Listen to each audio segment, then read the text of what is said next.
Hola.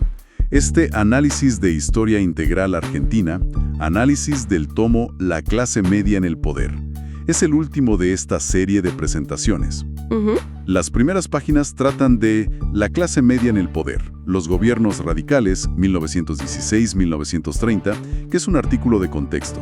Y la segunda versa sobre el golpe del 6 de septiembre de 1930 con autoría de Antonio J. Cairo.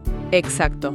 Nos sumergimos hoy en un periodo realmente definitorio, la segunda presidencia de Hipólito Yrigoyen, y bueno, todos los eventos que culminaron en esa interrupción tan dramática del orden constitucional en 1930. Un quiebre fundamental en la historia argentina del siglo XX. Sin duda, nuestro material proviene como siempre de la colección Historia Integral Argentina. Un momento clave me parece para entender muchas dinámicas posteriores del país. Ok, analicemos esto. Empecemos por 1928, 12 años después de su primera elección. Yrigoyen vuelve a la presidencia. Pero las fuentes sugieren que esta vuelta no fue, digamos, simplemente más de lo mismo. No, para nada. El radicalismo ya no era el de 1916, que había cambiado fundamentalmente. Es una observación crucial, sí. El radicalismo que llegó al poder en 1916, bueno, gracias a la ley Sáenz-Peña, esa ley de 1912 que cambió las reglas del juego político, era un movimiento, digamos, muy heterogéneo. ¿Heterogéneo en qué sentido? Bueno, no tenía un programa de clase claramente definido. Su objetivo principal era asegurar la vigencia de la Constitución frente a la oligarquía tradicional. Esa oligarquía sí era un grupo homogéneo, con intereses claros. Entiendo. La fuerza del radicalismo al principio era sobre todo numérica. Aglutinaba sectores medios, sectores populares emergentes, todos los que surgían con la modernización del país. Pero para 1928, la cosa parece distinta. El texto, y cita a Rodolfo Echepare Borda, un historiador importante, indica que el radicalismo, o por lo menos el yrigoyenismo, había como clarificado sus objetivos. Había una definición mayor. Ya no buscaba representar a toda la nación de forma abstracta, sino impulsar una línea ideológica con un fuerte apoyo popular. Se habla de estructurar una democracia social de carácter eminentemente nacionalista. ¿Qué implicaba eso en la práctica? Y bueno, acá está lo fascinante, ¿no? Esta evolución, esta definición ideológica más clara, según esta interpretación, lo convirtió por primera vez en un peligro real para el orden socioeconómico existente. Un peligro para la élite agroexportadora principalmente. Exacto, para esa élite dominante.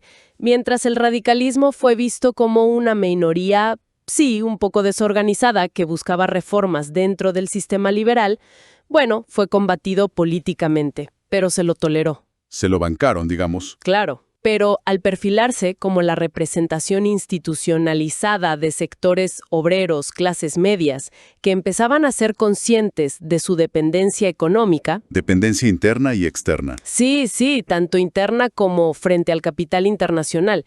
Bueno, ahí la reacción de los sectores dominantes fue distinta. Fue organizar su liquidación política. Liquidación. Es fuerte la palabra. Entonces, si el yrigoyenismo se percibía ahora como una amenaza al establishment, ¿eso podría explicar la virulencia de la oposición? Absolutamente. Pero acá surge una paradoja. Si era potencialmente tan disruptivo, ¿por qué el golpe de Estado del 6 de septiembre de 1930 parece haber sido tan rápido y con relativamente poca resistencia efectiva? Justamente, porque esa amenaza era más potencial que una realidad, digamos, totalmente articulada y organizada. Ah, entiendo. El yrigoyenismo, a pesar de ese giro nacionalista y popular, todavía carecía de una ideología completamente coherente, y le faltaba una estructura orgánica sólida para defender ese proyecto. ¿Una base organizada para resistir? Claro. Entonces, desde esta perspectiva, el golpe de 1930 fue un movimiento defensivo, casi instintivo, de los sectores hegemónicos tradicionales que veían amenazados sus intereses. ¿Y los aliados que tuvieron en el golpe? Mencionaste radicales antipersonalistas, socialistas independientes. Bueno, esos aliados circunstanciales no tardarían mucho en darse cuenta de que en muchos casos habían actuado en contra de sus propios intereses a largo plazo. Se subieron a un tren que no los llevaba a donde pensaban, quizás. Hay citas en los textos que parecen ilustrar esa falta de cohesión, ¿no? O de respuesta popular organizada. Sí, se menciona. Se habla de la pasividad de sectores obreros, quizás alienados por represiones anteriores como la Semana Trágica, en el 19. O los eventos de la Patagonia. Claro, la Patagonia rebelde. Diego A. de Santillán, un referente anarquista importante, criticaba la prescindencia de la FORA, la Federación Obrera. Ujú. E incluso uno de los cerebros del golpe, Matías Sánchez Orondo, parece que habló años después de fuerzas sociales dispersas, sin coordinación. Exacto. Esas citas reflejan un vacío de poder, o mejor dicho, una falta de articulación entre el gobierno y esas bases sociales que supuestamente representaba en ese momento crítico. El apoyo estaba en las urnas, pero no se tradujo en defensa en la calle, digamos. Algo así. Existía electoralmente, pero no se materializó en una defensa organizada del gobierno cuando llegó la hora. Bueno, pasemos entonces a los hechos concretos de ese día, el 6 de septiembre de 1930. ¿Cómo se desarrolló esa jornada que terminó con el gobierno constitucional? La crónica que tenemos es bastante detallada. Sí, es una crónica hora a hora casi. La madrugada ya arrancó cargada de tensión, patrullas militares en la calle, detenciones preventivas. Preparando el terreno. Claro, el movimiento clave se inicia cerca de las 6 de la mañana. El general José Félix Uriburu, uno de los líderes de la conspiración, se dirige al colegio militar. Casi al mismo tiempo, se sublevan otras unidades militares en Buenos Aires. ¿Y los civiles? Y grupos civiles armados, sí, de tendencia nacionalista sobre todo, empiezan a movilizarse, a concentrarse. Pero el ejército no actuó como un bloque, ¿verdad? El texto señala divisiones internas. Eso parece importante. Fundamental. Había muchos oficiales con dudas, reticentes, no tanto por lealtad a Irigoyen, que ya estaba muy desgastado su gobierno y muy desprestigiado por una campaña mediática feroz. El diario Crítica, sobre todo. Especialmente crítica. La reticencia venía más por el temor a las consecuencias de una aventura política. El legalismo todavía pesaba en algunos sectores. ¿Tenían miedo de que saliera mal? Claro. Se menciona que regimientos importantes, como el 1 de Infantería, necesitaron ser presionados, incluso amenazados con bombardeos, para plegarse al golpe. ¿Qué nivel de tensión interna? Sí, pero el núcleo golpista alrededor de Uriburu y otro sector, liderado por el general Agustín P. Justo, que tenía un proyecto algo distinto, más conservador-liberal, esos estaban decididos a avanzar. Y también había leales a Irigoyen, aunque pocos. Sí, algunos oficiales leales quedaban, remanentes quizás de la Revolución Radical de 1905, como Pomar, Cataño, pero estaban aislados y sin capacidad de acción efectiva en ese momento. La jornada avanza rápido. Hacia media mañana ya están los cadetes del Colegio Militar marchando sobre Buenos Aires. Eso debió tener un impacto simbólico fuerte. Que estaba en La Plata, donde vivía, parece que tarda en comprender la gravedad de la situación. No lo podía creer, quizás. Posiblemente. Ordena resistir. Uriburu le exige la renuncia por teléfono. Hay órdenes y contraórdenes. El general Toranzo, inspector general del ejército, intenta organizar la defensa desde la Casa Rosada. Pero parece que había poca gente para defender. Muy poca. Es un día de enorme confusión, mucha tensión en la ciudad. Se decreta el estado de sitio. La Casa Rosada queda prácticamente vacía de defensores leales y termina siendo ocupada por civiles opositores armados. ¿Civiles? Sí, civiles opositores. Hay tiroteos esporádicos, incluso disparos contra el edificio del Congreso. Se incendia la sede del diario oficialista La Época. ¿Qué caos? Y las fotos de La Época, que acompañan estos textos, son realmente elocuentes. Vemos aviones sobrevolando la ciudad, tropas en las calles, esa imagen impactante de una ametralladora en la azotea de la Casa Rosada. Sí, la vi. Impresiona. Uriburu mismo aparece en distintas fotos a lo largo del día. Todo esto transmite la atmósfera de un quiebre institucional violento. Se ve el movimiento militar. El enfrentamiento más serio, según la crónica, parece darse cerca del Congreso. Sí, en la Plaza del Congreso. Algunos grupos radicales intentan una resistencia, pero es breve y rápidamente sofocada. Hay disparos de cañón incluso. ¿Cañones en la ciudad? Sí, contra la confitería del Molino, por ejemplo.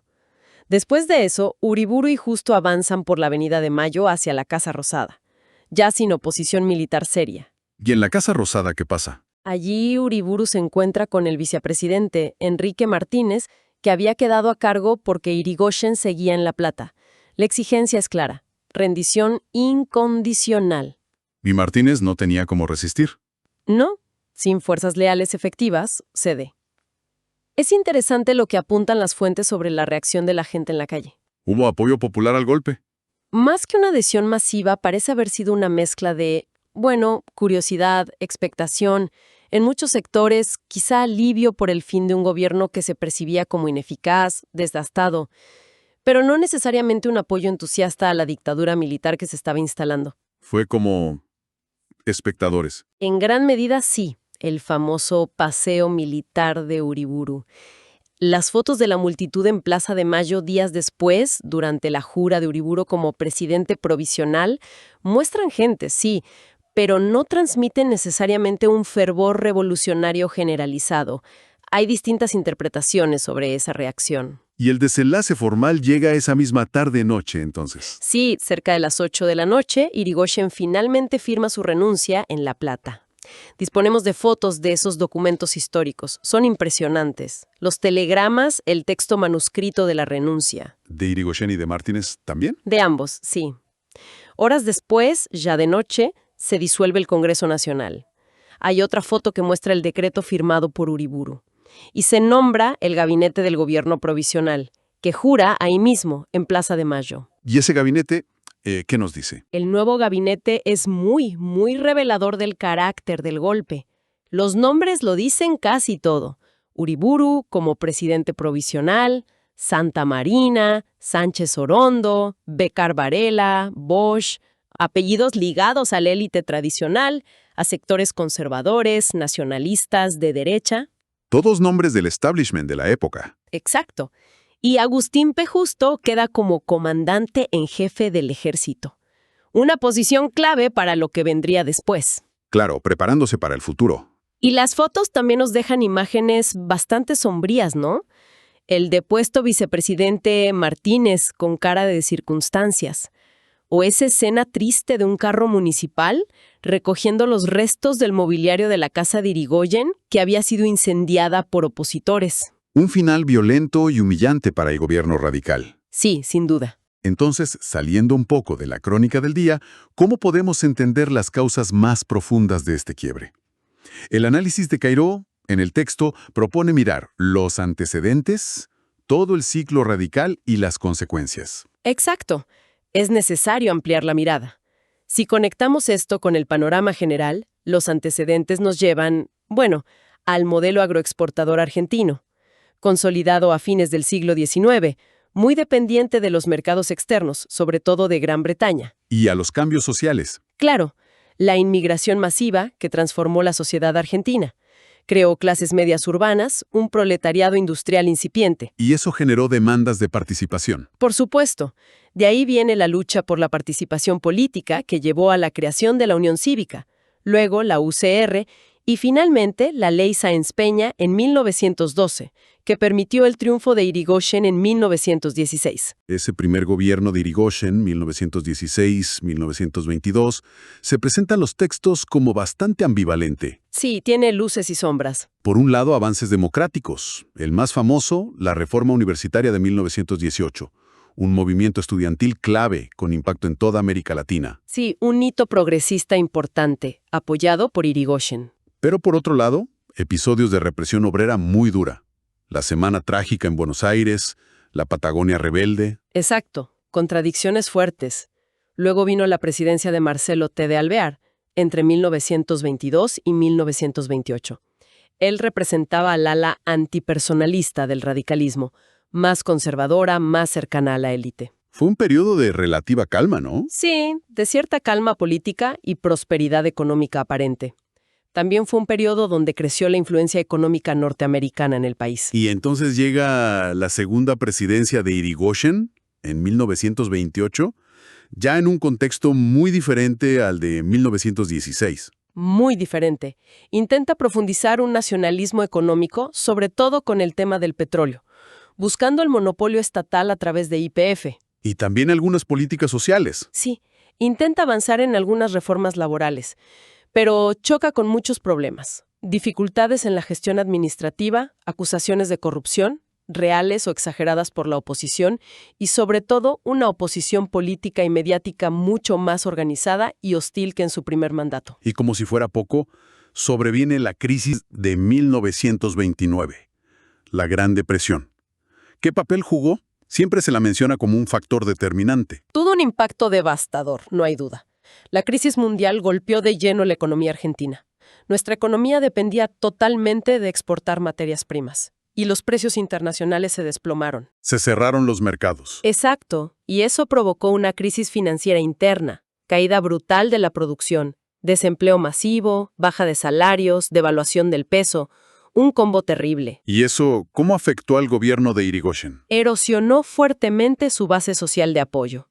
Las clases medias, que habían sido un pilar del radicalismo, vieron frustradas sus expectativas de progreso, de ascenso social. Se sintieron defraudadas. ¿Y los trabajadores? Los trabajadores sufrieron directamente el desempleo, la caída del nivel de vida, y quizás, como decíamos antes, recordaban las represiones pasadas y no sentían una gran lealtad hacia el gobierno irigoyenista en ese momento. Además del impacto económico directo, hubo también un efecto ideológico de la crisis. Sí, muy importante. A nivel mundial, la crisis del 29 desprestigió las ideas del liberalismo económico clásico y también del sistema político parlamentario, que parecía incapaz de dar respuestas. Y eso abrió la puerta a otras ideas. Claro, en Europa surgían alternativas autoritarias. El fascismo en Italia, por ejemplo, estaba en auge. Y ese discurso autoritario, nacionalista, antiliberal, encontró eco en sectores de la derecha argentina. ¿Quiénes representaban esas ideas acá? Bueno, figuras intelectuales como Leopoldo Lugones, que en esos años hablaba de la hora de la espada, y grupos políticos de derecha nacionalista como la Liga Patriótica, que ya venía actuando desde la década anterior, ganaron visibilidad y apoyo en ciertos círculos. Políticamente, mencionaste antes que la oposición se unificó contra Irigoyen. ¿Cómo operó esa unificación? La UCR, el partido de gobierno, estaba muy debilitada por sus propias peleas internas. La división entre irigoyenistas, llamados personalistas, y los antipersonalistas era muy profunda. ¿Una interna feroz? Sí.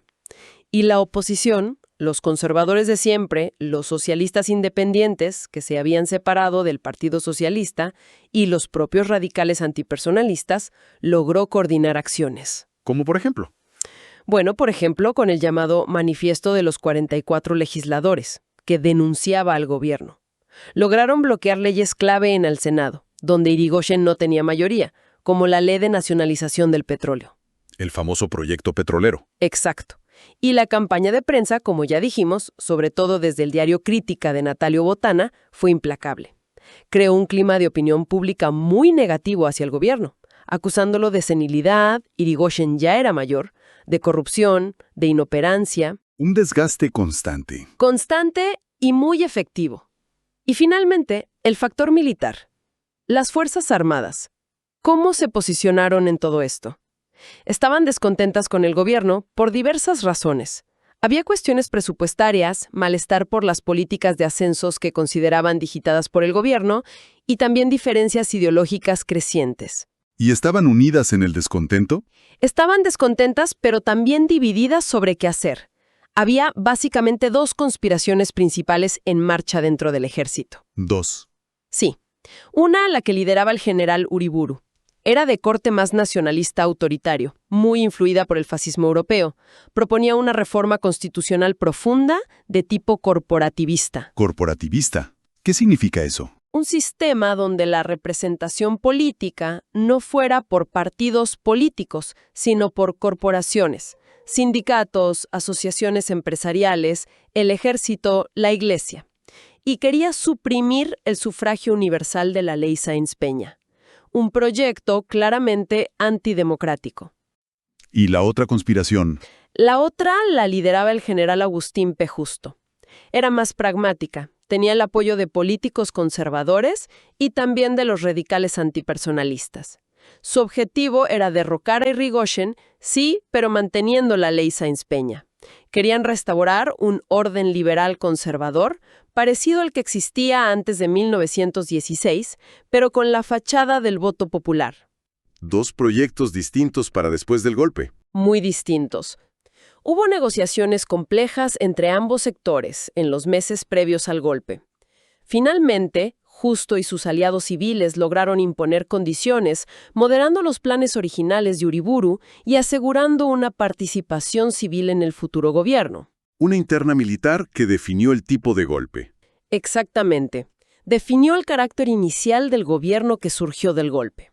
Mirando entonces hacia adelante, hacia las consecuencias, ¿cuáles fueron las más significativas de este golpe de 1930? ¿Qué legado dejó? Porque parece marcar un antes y un después. Fue, sin duda, un punto de inflexión trágico para la democracia argentina. Marcó la primera interrupción del orden constitucional por las Fuerzas Armadas en el siglo XX y, lamentablemente, inauguró un ciclo de inestabilidad política y golpes militares que se repetiría una y otra vez a lo largo de las décadas siguientes. El inicio de un patrón nefasto. Exacto. Demostró la fragilidad del sistema liberal democrático argentino frente a los intereses combinados de las élites económicas tradicionales y los sectores militares dispuestos a intervenir. Y la dictadura de Uriburu fue breve, duró poco más de un año, pero fue represiva.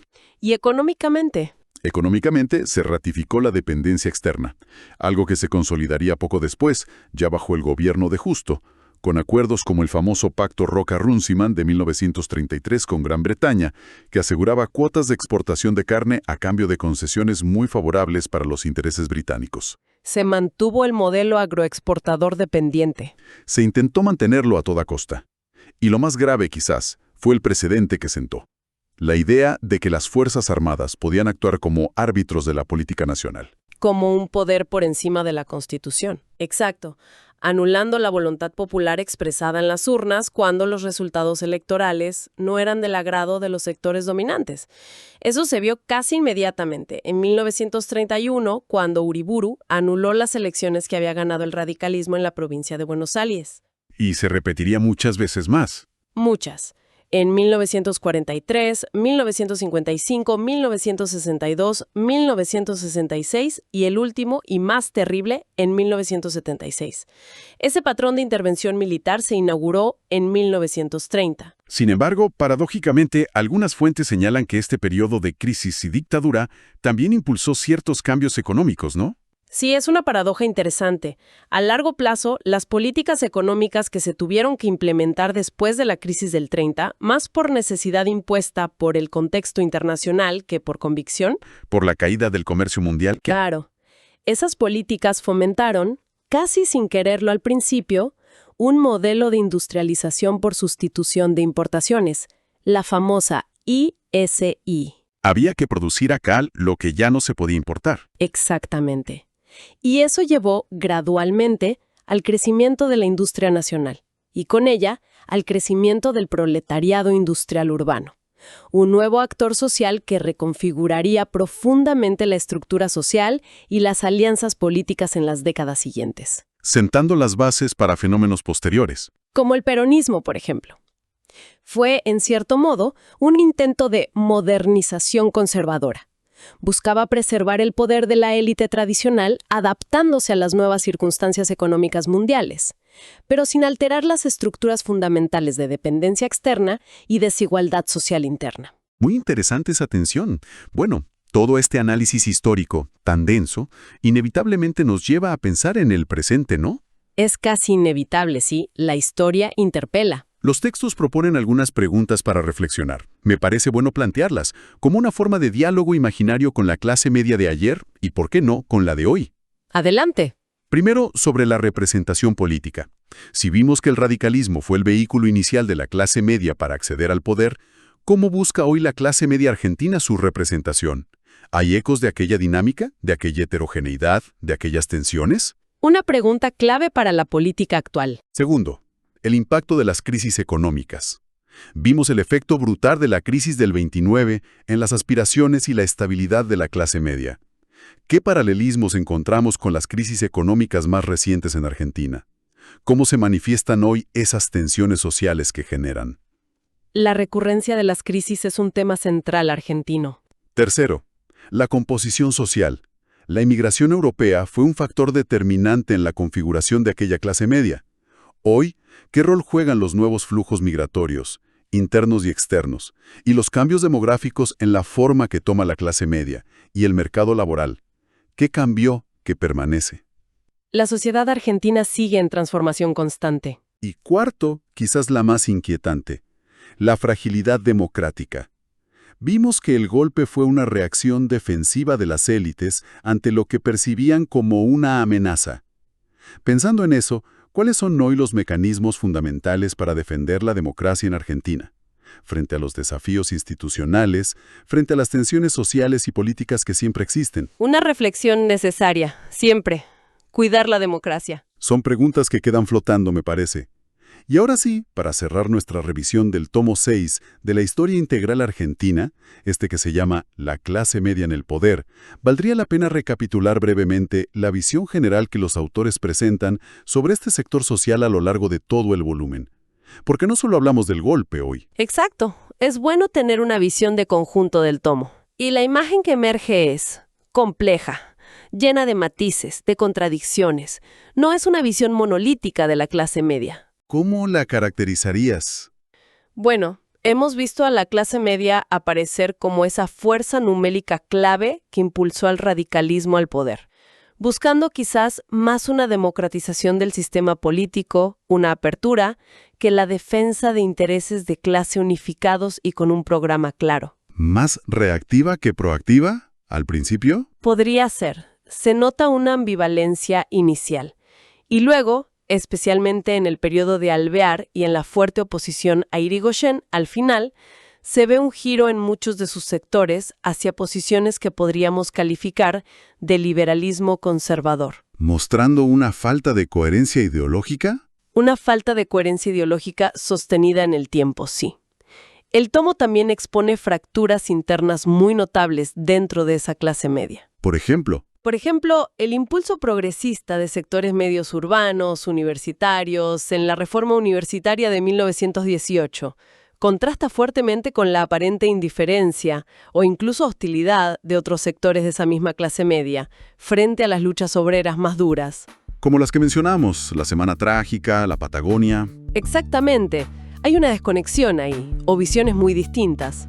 En síntesis, creo que el volumen nos deja la imagen de una clase media en pleno proceso de formación durante esas décadas, diversa, heterogénea, llena de contradicciones internas, mientras ejercía, por primera vez en la historia argentina, una cuota significativa de poder político a través del radicalismo. Una clase media aprendiendo a ser clase y a ejercer el poder, con todas sus idas y vueltas. Algo así. Una imagen muy rica y compleja la que ofrece el tomo. Bueno, con este análisis hemos finalizado los análisis del tomo 6, llamado La clase media en el poder, de la colección Historia Integral Argentina, del editorial Centro Editor de América Latina. Ha sido un recorrido intenso por un periodo crucial. Sin duda. Nos encontraremos analizando en otros videos esta colección de historia, presentado siempre por el sitio web Mágicas Ruinas, mágicasruinas.ar, sitio evocativo dedicado a rever estos archivos desde 2003.